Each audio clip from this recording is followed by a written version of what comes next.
In the brisk autumn of November 1963, as the American sky took on a somber hue and the air vibrated with both anticipation and trepidation, a dark chapter in history was about to be etched in blood. President John F. Kennedy, charismatic hopeful and a symbol of progress, rode through the streets of Dallas, Texas, unaware that destiny was setting in motion a chain of events destined to shatter an era of optimism and plunge a nation into a vortex of mystery, conspiracy, and enduring enigma. The calm before the storm. The morning of November 22, 1963, dawned with an eerie tranquility. In Dallas, a city of contrasts where bright hopes mingled with underlying discontent, the streets hummed with life. Cheerful crowds lined the avenues, their jubilant cries echoing against the backdrop of an ordinary day. Yet beneath this facade of celebration, an undercurrent of tension stirred. In dimly lit back rooms, secretive meetings took place, and in quiet corridors of power, voices grumbled over policies that threatened the status quo. Kennedy's smile, his assured gaze, and his stirring rhetoric had captured the imagination of millions, but not everyone was enamored by his vision. In the shadows, figures with hidden agendas prepared to act, a cadre of intelligence operatives, rogue elements within government, and even members of organized crime. The stage was being set for an act of violence that would leave an indelible scar on the American psyche. The fateful day. As the presidential motorcade wound its way through the streets of Dallas, an almost supernatural stillness blanketed the scene. The procession was a carefully choreographed spectacle, a moving tribute to democracy, punctuated by the cheers of adoring citizens and the vigilant presence of security details. Yet, amid the orchestrated pageantry, fate was preparing its dark hand. It happened in an instant. A single, echoing shot, piercing the calm and fracturing the illusion of safety, rang out across Dealey Plaza. In that split second, time seemed to decelerate. The jubilant atmosphere turned to chaos, as disbelief and horror spread like wildfire. For countless witnesses, that moment became a nightmare etched in their memories, a moment when the hopes of a nation were violently extinguished, leaving only questions in its wake.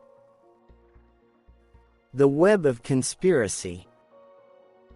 In the aftermath of that fateful afternoon, a whirlwind of investigations, conflicting testimonies, and a myriad of theories began to surface. The official explanation, as delivered by the Warren Commission, pointed to Lee Harvey Oswald, a solitary figure with a troubled past, as the lone assassin. Yet, for many, this narrative was too simplistic, too convenient. A growing chorus of dissent challenged the lone gunman theory. Some argued that Oswald was merely a puppet, a scapegoat manipulated by darker forces lurking behind the veneer of American democracy. Whispers of clandestine meetings, shadowy government factions, and the murmur of conspiracies circulated among journalists and insiders alike. Was the Kennedy assassination a meticulously orchestrated plot, conceived in the hidden halls of power rather than the open streets of Dallas?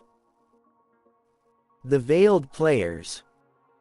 As investigators peeled back the layers of the official story, several alternative theories emerged, each more intricate than the last. One of the most persistent theories implicated the Central Intelligence Agency. Critics of the agency suggested that Kennedy's foreign policies, and his perceived softness during the Cold War, had made him a target for those who believed that only a more hardline approach would secure American interests. Was it possible that rogue elements within the CIA had engineered the president's demise to further their own agenda? At the same time, another narrative took shape, a narrative that placed organized crime at the heart of the conspiracy. Kennedy's aggressive stance against the mafia, particularly through his brother Robert's relentless crusade, had earned him powerful enemies. Some conspiracy theorists posited that elements of the mob, in a secret alliance with disgruntled insiders from the intelligence community, orchestrated a fatal strike against the president. In smoky back rooms and hidden alcoves, deals were said to have been struck, deals that would forever alter the course of American history. But the intrigue did not stop there. The FBI, led by the formidable J. Edgar Hoover, found itself under a microscope of suspicion. Many questioned the thoroughness and transparency of the investigation, pointing to glaring inconsistencies and missing pieces of evidence. Was there a deliberate effort to obscure the truth, to bury the real story beneath layers of bureaucratic obfuscation? As questions piled upon one another, the image of a grand, multidimensional conspiracy began to crystallize in the public imagination. Voices from the shadows. Over the years, as the immediate shock of that tragic day faded into history, an ever-growing legion of voices emerged from the margins, whispers of former insiders, retired intelligence operatives, and intrepid investigative journalists. In hushed tones and clandestine interviews, these voices recounted tales of secret memos, coded communications, and meetings held behind closed doors.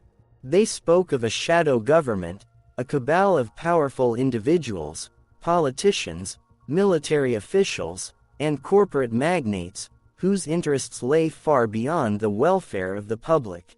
One such account described how, in the days following the assassination, unverified reports began to surface of covert gatherings in secluded locations. These were meetings where the fates of nations were discussed in cryptic language, and where the true nature of power was revealed in fragments.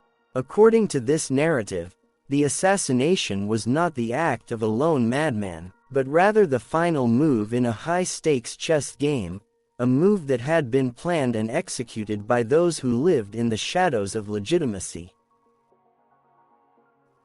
The grassy knoll, a silent witness. No recounting of the Kennedy assassination can omit the enduring enigma of the grassy knoll. This small, unassuming rise of Earth in Dallas transformed into the epicenter of controversy as eyewitnesses began to report anomalous sounds and suspicious movements emanating from its direction. Amid the clamor of official explanations, the grassy knoll emerged as a potent symbol, a silent, yet screaming testament to the possibility of a second shooter and a more elaborate plot than had been admitted. Photographs and films, taken by the throngs of onlookers, would later become battlegrounds for debates among experts and laypeople alike. Each grain of grass, each shifting shadow seemed to hold clues to a secret narrative, a hidden truth that defied the tidy explanation of a single bullet from a solitary gunman. The knoll, both ordinary and extraordinary, came to embody the deep, unresolved questions that continued to fuel the controversy even decades later. A nation in mourning, and in doubt. As the days turned into weeks and the initial shock gave way to a deep, abiding sorrow, the nation found itself at a crossroads. The official narrative, meticulously crafted by authorities, was met with both acceptance and fierce opposition. Families of the fallen, citizens disillusioned by the stark discrepancies in the investigation, and a media landscape hungry for a more complete story, each group demanded that the truth be unearthed, no matter how deeply it might be hidden. In homes across America, the television flickered with replays of the event. In hushed living rooms, parents explained to wide-eyed children the tragedy of a man who had embodied hope. But beneath the surface, an undercurrent of distrust began to spread, a distrust that questioned whether the true motives behind the assassination would ever be revealed. The seeds of conspiracy had been sown, and they would continue to grow into a towering, tangled narrative that defied easy explanation.